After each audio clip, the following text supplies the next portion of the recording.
రైతు సోదరులందరికీ నమస్కారం అండి. ఈరోజు మనము నగనూరు మండలం కొండంరాజుపల్లిలో రైతు అంజిరెడ్డి గారితో ఉన్నాము. వారు గత 10 సంవత్సరాల నుంచి కొత్తిమీర సాగు చేస్తూ ఎండాకాలంలో లాభాలు సంపాదించడం జరుగుతుంది.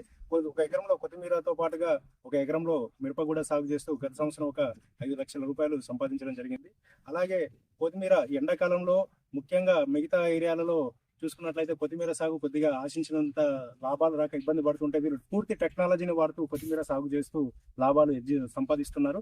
రైతు అంజిరెడ్డి గారిని అడిగి ఏ విధంగా సస్య సంరక్షణ చర్యలు పాటిస్తున్నారు, ఎన్ని రకాలుగా సాగు చేస్తున్నారు, ఎలాంటి జాగ్రత్తలు తీసుకుంటున్నారు అనేటివి అంజిరెడ్డి గారితో తెలుసుకునే ప్రయత్నం చేద్దాము. నమస్కారం అంజిరెడ్డి గారు.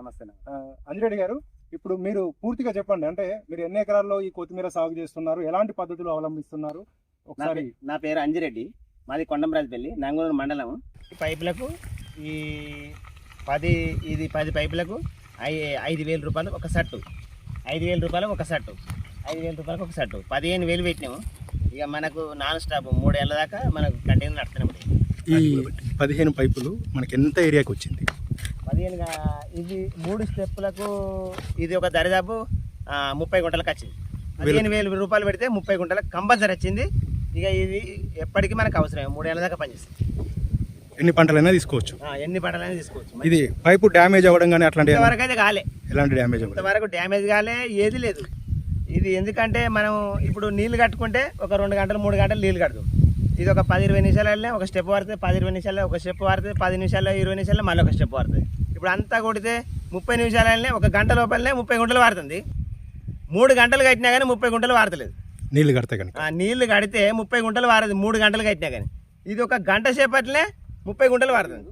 ఇప్పుడు మీరు స్టెప్లు అన్నారు కదా, ఎన్ని అంటే ఒక స్టెప్ కు ఎన్ని గుంటలు లాగా ఒక స్టెప్ తీసుకుంటారు? ఇది ఒక 10 గుంటలు ఉన్నది, ఒక స్టెప్ 10 గుంటలు, ఒక 10 గుంటలు ఉన్నది. ఓకే, అంటే ఒక స్టెప్ 10 గుంటలు, ఒక స్టెప్ దుక్కి రెడీ చేసుకుంటారు, ఒక స్టెప్ 10 గుంటల్లో విత్తనం వల్లుకోవడం జరుగుతుంది. ఒక స్టెప్ 10 గుంటలు ఇప్పుడు మనం వీడియో ఒకసారి అట్లా చూపించినట్లయితే మొలక మీద ఉన్నది.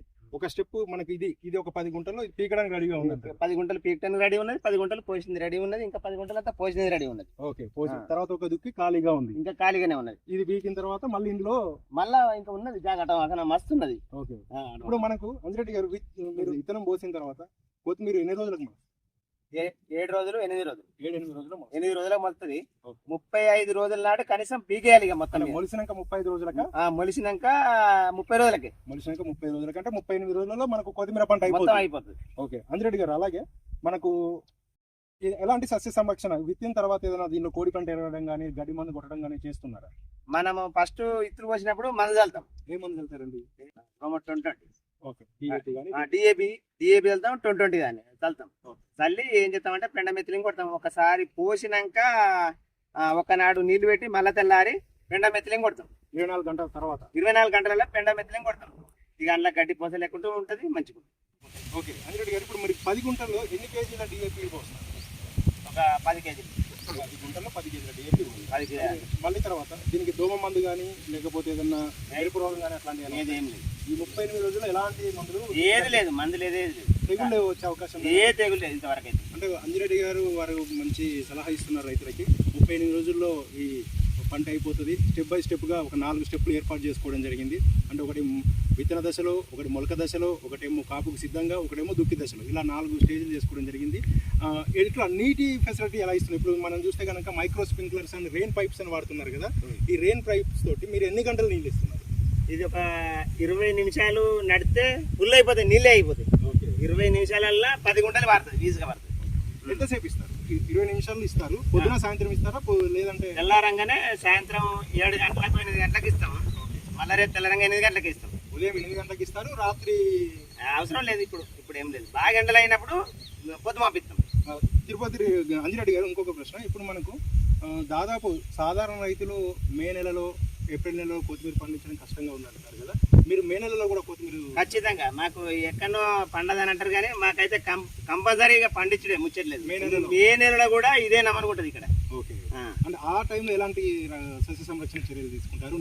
నీటి ఇచ్చే విధానం ఎలా ఉంటుంది? తెల్లారంగా 8 గంటలకు పెట్టాలి నీళ్ళు, ఇదే డిప్పర్ ప్రకారంగా. మళ్ళీ సాయంత్రం 4 గంటలకు ఖచ్చితంగా పెట్టాలి.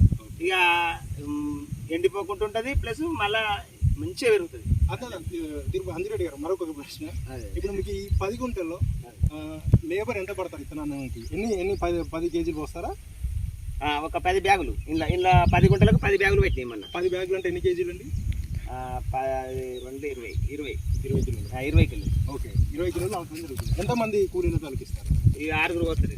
6 కూలీలు తలకిస్తారు. మరి ఈ 10 గంటల్లో పీకడానికి మన కొత్తిమీర అయిన తర్వాత, ఇప్పుడు ఈ కొత్తిమీర అయిపోయిన తర్వాత పీకడానికి ఎంతమంది లేబర్ని తీసుకుంటారు? కనీసమైన ఒక 10 మంది పడతారు. లేబర్ పీకడానికి 10 మంది. 10 మంది అంటే కట్టడము అది ఇది అంతా కలిసి 10 మంది అయితే 10 గుంటలు మేము లేకుండా పీకెత్తారు. ఓకే, పీకి మనం కట్టలు కట్టి ముల్లెలు కట్టి మార్కెట్కి పంపిస్తాం. ఓకే, మీరు కేజీకి ఎంత రేటు పడుతుంది మీకు? ఇప్పుడు మాత్రం అయితే 25-30 పోతుంది. ఓకే, మే నెల మాత్రం అయితే ఖచ్చితంగా 50-40 ఇట్లా మాపోతుంది. హైయెస్ట్ రేటు మీరు ఎప్పుడు చూసారు దీనికి? అప్పుడు 3 సంవత్సరాలు 4 సంవత్సరాల కింద 100 రూపాయలకు అమ్మిన వాళ్ళం మేమే. 100 రూపాయలకు అమ్మిన వాళ్ళం మేమే, 150 అమ్మిన వాళ్ళం మేమే. కానీ కాకపోతే ఇప్పుడు ఆ రేటు జర వలకలేదు. ఓకే, తిరుపతి రెడ్డి అంజిరెడ్డి గారు, మనకు ఇంకొకటి, ఇప్పుడు ఈ 10 గుంటల్లో పూర్తిగా ఎన్ని క్వింటాల దిగుబడి వస్తుంది? 15 గంటలు అయితే ఖచ్చితంగా 10 గుంటల్లో 15 క్వింటాల కొత్తిమీర దిగుబడికి వస్తుందని మనకు అంజిరెడ్డి గారు చెప్పడం జరిగింది. అయితే దీనికి ఎలాంటి దోమ మందులు కానీ తెగుళ్ళ మందులు కానీ పిచికారీ లేదు. విత్తనం విత్తేటప్పుడు ఇప్పుడు కూలీకి మీ దగ్గర కూలీ వాళ్ళకి ఎంత ఇస్తారు? మీకు విత్తనం వేయడానికి కానీ నారు బిగడానికి కానీ? ఇది పోస్తే 6 వస్తారు కదా. అవును, 6కి మనిషికి 300. మనిషికి 300. మనిషికి 300. పీకే టైంలో ఎంత ఇస్తుంటారు? అంతకంటే 300. అంత 300. మీరు ఏ మార్కెట్ ని ఎక్కువ బేస్ చేసుకుంటారు? మనకు మెయిన్ పాయింట్ అయితే కరిమేరు ఎక్కువ శాతం. ఓకే, ఆ తర్వాత సిద్దిపేట, లేకపోతే చేరియాల, జనగాం పోతాం. జనగం కూడా వెళ్తుంది. జనగాం పోతాం. అంజిరెడ్డి గారు, ఇప్పుడు మీ ఊళ్ళో మీరు ఒక్కరే ఈ కొత్తిమీర సాగు చేస్తున్నారా? ఇంకా చుట్టుపక్కల గ్రామాల్లో రైతులు కానీ మీ రైతులు కానీ ఎవరైనా? చేస్తాండి. ఇక్కడ ధర్మారాన మంచిగానే 10-20 మంది పోతారు. ఇక్కడ పక్కపంటి మన మహేందర్ రెడ్డి కూడా పోతాడు, నేను పోతా. ఇప్పుడు మీరు ఎండాకాలం బేస్ చేసుకుని ఈ పంట పండిస్తున్నారా? వర్షాకాలంలో కూడా, చలికాలం? లేదు, ఇక వర్షాకాలంలో ఇక మేము పోయాము. ఎట్లా అంటే ఇక అది వాన కొడితే మురిగిపోతా ఉంటుంది. ఇక మాకు తట్టుకోదు అది, ఇక మేము పోతలేము.